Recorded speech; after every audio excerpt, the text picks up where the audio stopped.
What is up, everybody? Jordan here with the Deck Box, coming back to you tonight with the Australian International Champions list from TORD Reklev. It's no surprise he's now done this 3 times, and who knows when he's going to stop. But he got his 3rd Internats win this past weekend, so congrats to him. And so now we are going to hop into his list. I'm going to play a quick game with it, just kind of show you guys how it works. I think if you want to see more matches of it being played, you should go check out some other of the videos.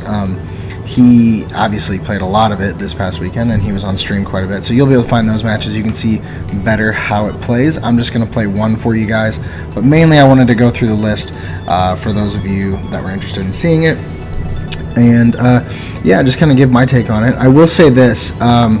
I think what catches me off guard when I look at the list is originally I think it's a Guardy list, but honestly I don't think that's the case. I think this is more of a Zoroark list with kind of a Guardy spice to it, if that makes sense. I don't know, it's really unique. But anyway, so we're gonna hop in the list and you'll kind of see what I'm talking about. So obviously he's playing 4/4 Zoroark GX line. Obviously it's known for that trade ability. Once during your turn before you attack, you may discard a card from your hand. If you do, draw 2 cards. Really solid draw power. Playing 4 of these in this list is just absolutely insane. It's super helpful. You're going to draw 8 different cards, you know, just in one turn, separate from your supporter. Then we have Riotous Beating, 20 damage for each of your Pokemon in play, just for a DCE. So you can slap this down, attach DCE, and you're swinging for 120. So really solid. We're not going to even look at the GX attack. It's not really applicable in this list. Then we get to kind of an interesting part. So he runs a 4-2-1 Gardevoir list, or line, excuse me. Sorry, 4-0-2-1. So he plays 4 routes, 0, I'm forgetting that. Kirlia. 0 Kirlia, 2 Gardevoir GX, and 1 Gallade. So he skips the middle line completely. That's what tells me that this isn't like the core attacker of the deck. If you get one set up, great, but you're going to start with Zoroark while you build up a Guardy. But obviously we know Gardevoir has that Secret Spring ability. Once during your turn before you attack, you may attach a Fairy Energy card from your hand to one of your Pokemon. And then from there you have Infinite Force, 30 damage times the number of energy attached to both active Pokemon. So you can see how that builds up really quickly, especially with that ability. You're playing DCEs, you're able to attach a lot of things really quickly. Then this is the GX attack we will look at. Twilight GX, shuffle 10 cards from your discard pile into your deck. So what's really solid is, since this is a Zoroark list, he's running puzzles, okay, and so you're gonna get stuff back. So you get stuff back with puzzles, and then you're able to Twilight GX to get other stuff back, probably your puzzles again, so you're able to just dig through and find whatever you need in your draw pile and in your discard pile, which is absolutely ridiculous, and really kind of smart for TORD to recognize this. Then obviously Gallade helps when you're facing up against other Zoroarks for the weakness, but also Premonition, the ability there, once during your turn before you attack, you may look at the top 5 cards of your deck and put them back on top of your deck in any order. This allows you to be able to essentially choose which card Zoroark's going to be drawing. Obviously it's only off the top 5, but 5 cards out of your deck is pretty solid. You're going to look at them and say, okay, these will help me, these won't. I'm not going to put these at the top. So really awesome that he plays that list. It's really intriguing to me. Like I said, having no Kirlia just really surprised me. That was something I didn't realize about the list when I started building it. Then he did play 1 Giratina. He wanted those free wins against Greninja. Makes sense. Greninja does really well against evolutions, so it makes perfect sense to include 1 Greninja, and he made it to where he had space in the list for that. Then he did also play 1 Mew EX. The main reason is for that ability, Versatile. This Pokemon can use the attacks of any Pokemon in play, both yours and your opponent's. You still need the necessary energy to use each attack. So if he can do the same things as the other Pokemon, what's the point? Well, the point is there are Pokemon that are weak to Psychic right now. Buzzwole is the main one. So if I can one-shot a Buzzwole with what a Zoroark can do, why wouldn't I? You know, obviously it's got less HP, but that's not a big deal. You're taking 2 prizes by attaching a DCE and swinging for, you know, with Riotous Beating. Or you can use Gardevoir's attack if you really want to. The point with Mew is the weakness, and it's really, really solid that he chose to include that. Then, as usual, Tord likes upping his Lele count. He did run 3 Lele. We were used to the 4 originally when he ran Drampent Garb a while back, but he runs 3 in this list just so he can search out his supporters. That's the main focus of this. We also have Energy Drive as a backup attack if we really need to, but I don't think we'll be using that too often. Then from there, a lot of small item counts, but he does play 1 E-Hammer, which most people would think is odd with a Gardevoir list, which, like I said, it's not really a Gardevoir list. It's more of a Zoroark list. But you want to slow your opponent up a little bit, and if it helps you win the game, then you're going to play the E-Hammer. Obviously, if it doesn't help you, just don't play it. You're fine. Then we have 2 Evo Soda. We want to be able to get into our Zoroarks quickly, and we want to do it without dumping too many cards, so we'd rather use an Evo Soda than an Ultra Ball. So really solid inclusion to have those. He also runs 2 Field Blower. As I said before, Garbodor is starting to come back a little bit, so playing 2 Field Blower makes perfect sense, especially since you can get them back with puzzles, so you can use them more. I mean, we have Trade in this deck, we have Secret Spring, we have Giratina is not going to count in a Garb matchup. We have Mew EX, and we have Lele. All of those with abilities. The core of the deck runs on abilities, so running the Field Blower just makes perfect sense to keep Garbotoxin offline and keep your abilities running. From there, we play 1 Max Potion. Obviously, these are some pretty big Pokemon. If they can take a hit, great, and then we can just heal that off of them and keep running. Then we have 4 puzzles. The puzzles are great. We're able to get stuff back from our discard pile. Stuff like E-Hammer if we need to use it often. Max Potion, we can use it more than once. Our Pokemon, you know, we have this odd Gardevoir line. We may need to get our Gallade back at some point. So having the 4 puzzles is great in this list. Then from there, some more evolution pieces. We have 3 Rare Candy. Those are mainly, actually, they're just for our routes to go straight into Gardevoir or Gallade. We need those. Without those, we cannot use Gardevoir or Gallade at all. Then we have 4 Ultra Ball, pretty self-explanatory. We get to search our deck for whatever Pokemon we need at that time and play them down. Then Tord also played 1 Parallel City. This mainly, obviously, is for this side up top, if you can read upside down.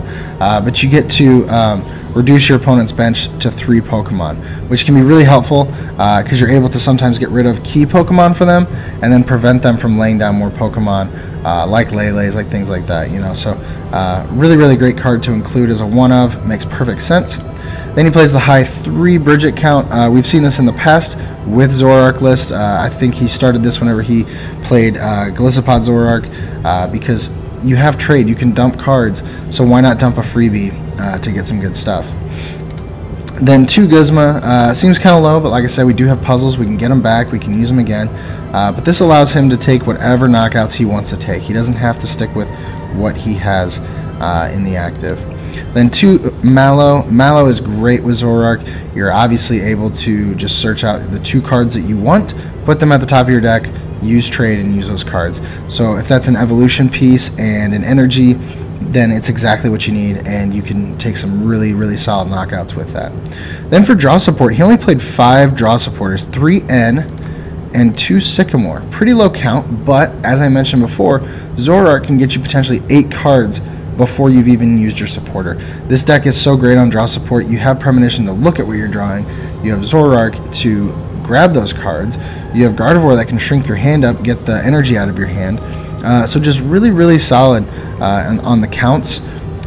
So what seems kind of odd to us, only having 5 draw supporters right now, makes perfect sense in this list. And as I mentioned before, you have puzzles, you can get those things back, so it's not a huge deal. Then again, moving on to some lower counts, 1 Choice Band and 1 Float Stone. Again, the answer is puzzles.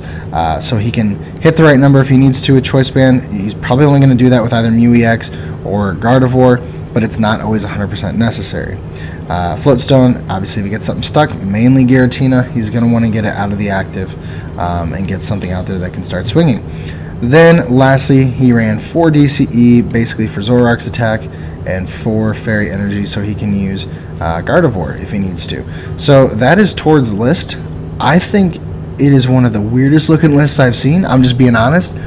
but he knew what he was doing. This guy he's got to be a certified genius.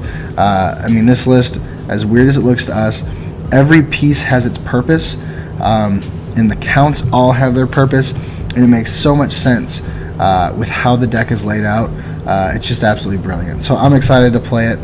So let's hop on here. Let's grab one quick match, and you can kind of see how this deck looks in action. Let's find it here. TORD's third Internationals win. There it is. I'm starting to have a library of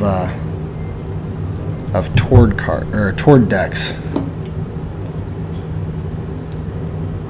So this looks like a fighting deck. So we're going to have a chance to possibly try out the Mew for that psychic weakness. And I think this is a matchup that I think TORD said was kind of 50-50.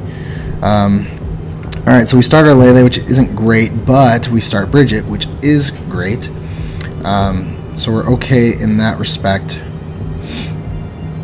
Let's see. Good, they start Regirock. That's great for us. Bad start for them as well. The only problem is once Bridget's played, we don't really have anything we can do. But we do have a Zoroark in our hand. We can start trading. We have an Evo Soda. We can trade some more. So we're actually not in a bad spot. We're actually okay. As long as we don't get End out of his hand, we should be fine. And this guy is just thinking through what he's going to do, if anything.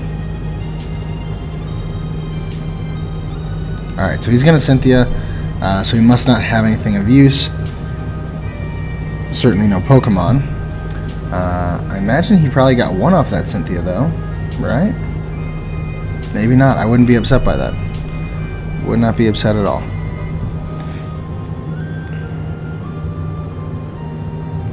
If he didn't get one, we're actually in a good spot. Then we can slowly start building up our bench. And alright, he didn't get one.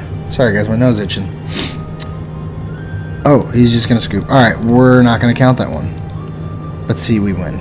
It's just so easy. It's that easy. Just play a Lele and you win. Alright, let's grab another one. Let's grab the actual one. I was kind of excited to play that out. Captain Awesome, Fire and Water. No Psychics, so no Lele. What are you playing? Ooh, I am so sorry about that, guys. Itch on my arm. Alright, so much better start. We can get our Lele to Bridget. I'm curious to know what this guy is playing. So he's playing Volcanion with no Lele. Just need to make sure I got that straight. Okay. This will be interesting. Let's dump these two. Alright, so let's see what we prized here.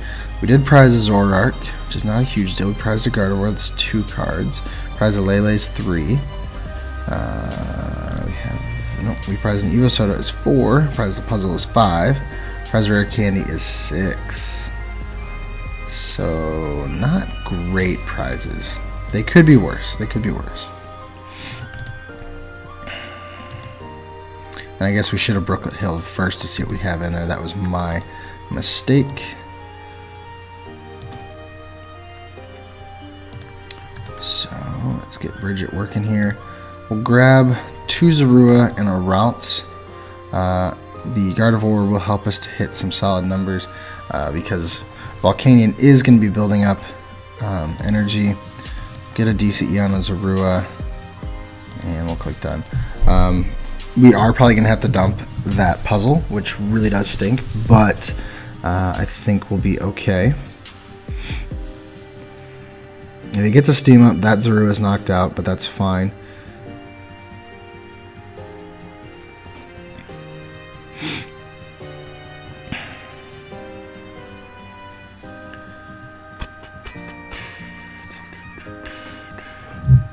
Alright, so yeah, Zorua is going to be knocked out. I guess he needs to steam up twice to get stuff on the bench. He's going to end us. I'm actually okay with that. We don't have to dump our puzzle, so that's really good.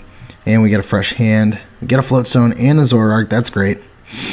I'm really okay with that.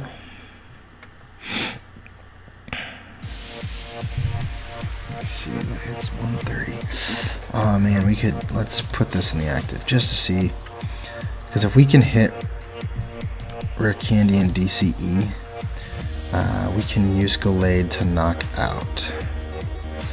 Let's dump. Well, actually, we need to use a Field Blower.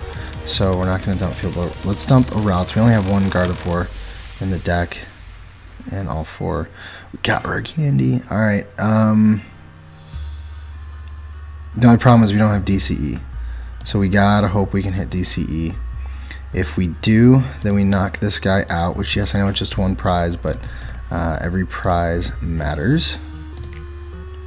Get rid of this as well. It stinks that we already used trade, because otherwise we can Mallow and really be in a good spot. But let's hope we can get the DCE off this N, or at least another Zoroark to dig through. We get our DCE, and we are in it.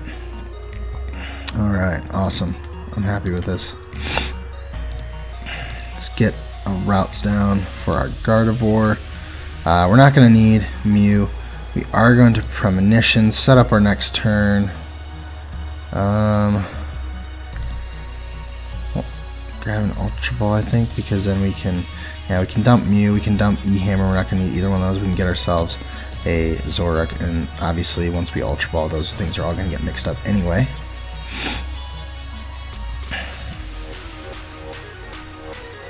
Alright, and we will Sensitive Blade for knockout. Good way to start the game. Got a solid one prize attacker in the active. We can Evo Soda now for the Zoroark, even better. So, oh man, I kind of hope I put Rare Candy at the top. If I did, then we can Ultra Ball for Gardevoir instead of a Zoroark. Sorry guys, allergies are acting up. Because yeah, Gardevoir will be pretty important in this matchup. If they get stuff set up at all.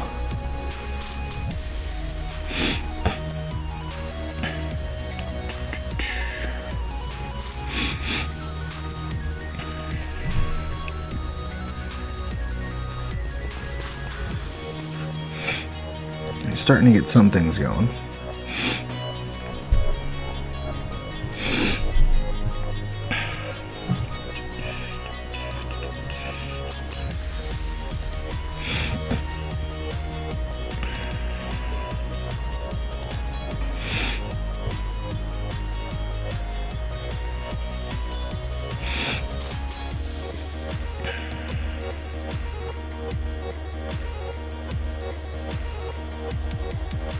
Keeps doing these steam ups like he's going to be attacking. Does he have a Float Stone? He'll be hitting us for 110, which is pretty solid. If he gets another Volcanion though, and an energy, then he's knocking us out with Baby Volcanion. I don't think he has it though.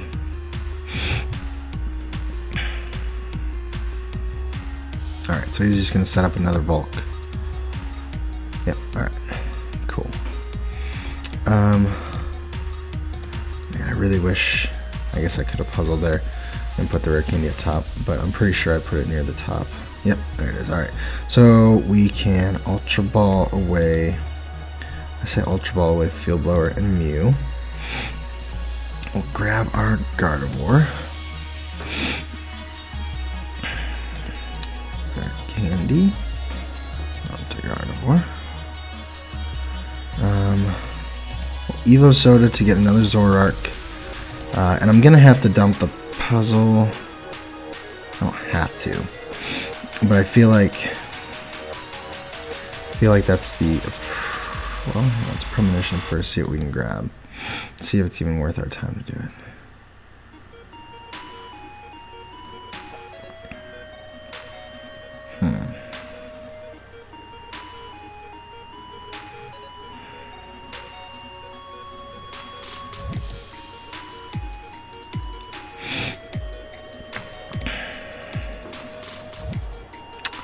Was it really worth our time?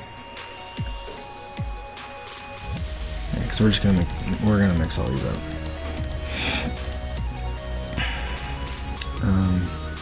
I'm gonna grab a Sycamore with Lele. I'm still gonna dump in that puzzle, but that's fine because, excuse me, because we can always get it back, and I think we're in a good enough spot right now.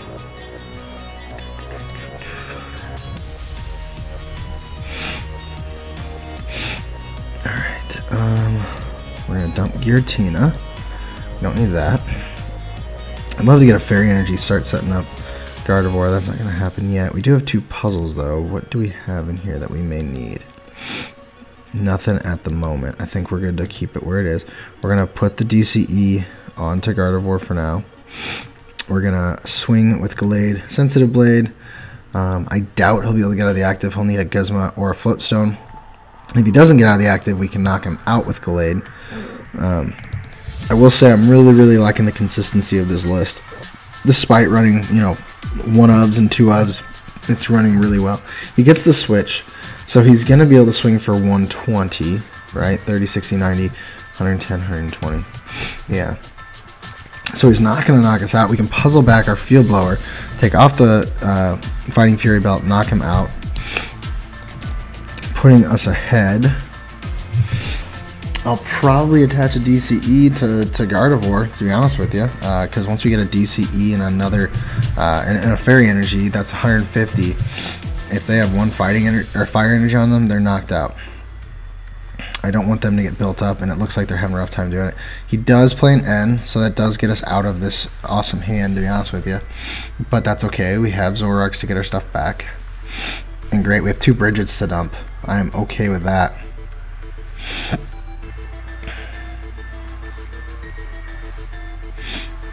Sorry guys, I feel like I'm gonna sneeze. I'm trying to keep from doing that because I know how irritating that is in the mic. If we can get ourselves a Choice Band and a Fairy Energy, we can knock out one of these Volks or 2 Fairy Energy. Trade.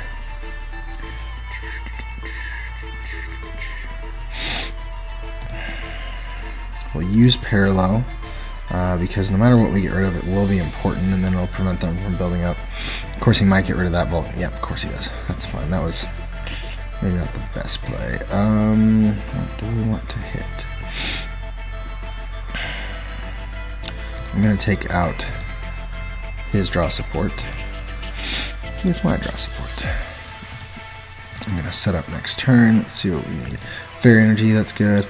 A Mallow, we can put stuff at the top, and we can take a knockout with Gardevoir, because that is what we're gonna be wanting to do. Alright, speeding, we're gonna take his Octillery, so we'll see what he promotes. Get our 4th puzzle that was prized.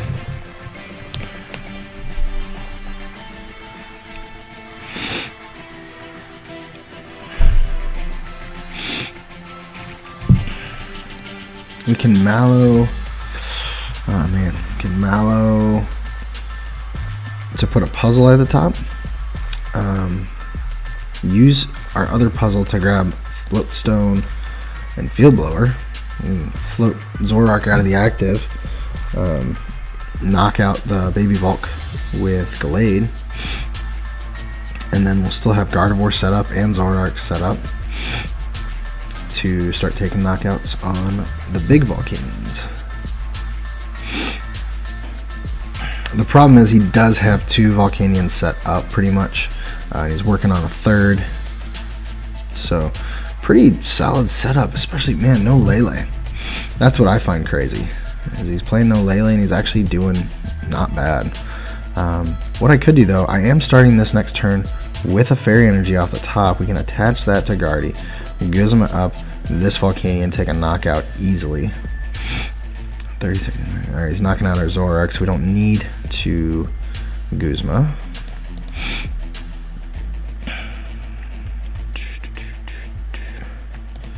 Do this. I don't think I need any of those Pokemon. I'm trying to think here.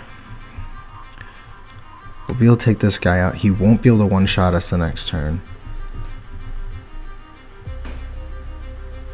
So we're going to hold off on doing any trading yet because we know we have Mallow sitting at the top there. And we'll do that next turn to guarantee ourselves 1, 2, 3, 4, 5, 6 is 180. I just want to make sure we got that right. Cool. So yeah, no matter what he brings up, we should be in the winning spot for this. We'll be able to grab ourselves the Mallow, which will get us a puzzle.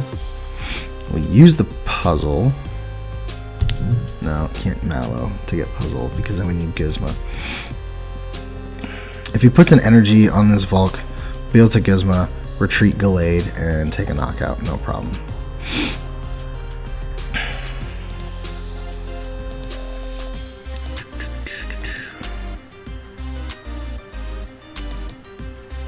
Okay, so he's actually going to N us. Which kind of stinks, takes away some of our opportunities, but we get an energy, so that's good.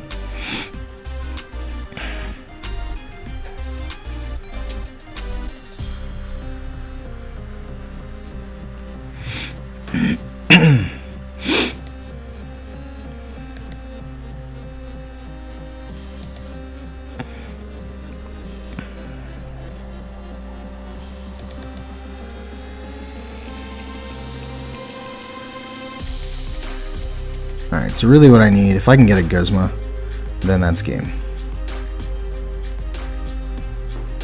So 1, 2, 3, 4, 5, 6, yeah. Alright, Guzma will be game. So we have Zora. Let's set up a premonition, let's see what we got. There's Guzma. That is game.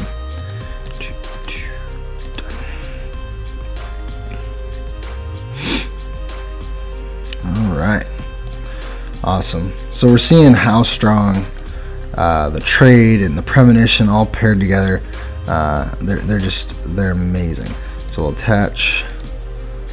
We will secret spring the other one just to guarantee it. We will Guzma up this guy. We'll bring up Gallade. We'll retreat Gallade. We'll put Guardy up. And we'll take that final knockout. That ended up being way too close considering he does not play Lele. But he did a really solid job setting his deck up and did fairly decent. But anyway, back to TORD's list. You can see, like I said, the inherent strength and all those abilities just paired so well together. You have a strong single prize attacker with Gallade. You have uber draw support with Zoroark. And then, of course, you have Guardy, who can just come in and sweep some final knockouts after you've set up a bit. So with this deck, it seems like there is kind of an order of operations. I'm not saying if you start with Guardy, you're in a bad spot, but you definitely have a much stronger advantage when you set up with Zoroark, use Zoroark to get what you need, and then bring in Guardy to just sweep things. So really, really cool list. I really liked it a lot. I have a feeling we may see quite a bit of it in St. Louis. I mean, that's just how things happen. People see a good list, they latch onto it, and they play it. But anyway, guys, this is TORD's list. If you enjoyed it, take it, play it. Like I said, it's really solid. That was the first time I've actually played with the list, and the fact that I was able to honestly play it really smoothly and kind of understand the process behind it is really not super complicated to play. I mean, you do have to think through some things and make sure you make the appropriate moves. But, you know, if you've played Zoroark at all, or if you've played Guardy at all, if you've played those two, you kind of understand how they work. You just have to mesh those two together, and you honestly get this beautiful deck. So take it, enjoy it. Let me know what you think of it down in the comments. Obviously, if you enjoyed the video, please be sure to leave a like for us. We'd really appreciate that. And if you're new to the channel, please be sure to subscribe. New videos coming out about every other day at this point. So we're keeping things pretty regular. If you're in St. Louis this weekend, please be sure to say hey. I will be there pretty much every day. And I'd be happy to talk to you. So as usual, guys, I have been Jordan with the Deck Box, where we want to know what's in your box. Have a great day.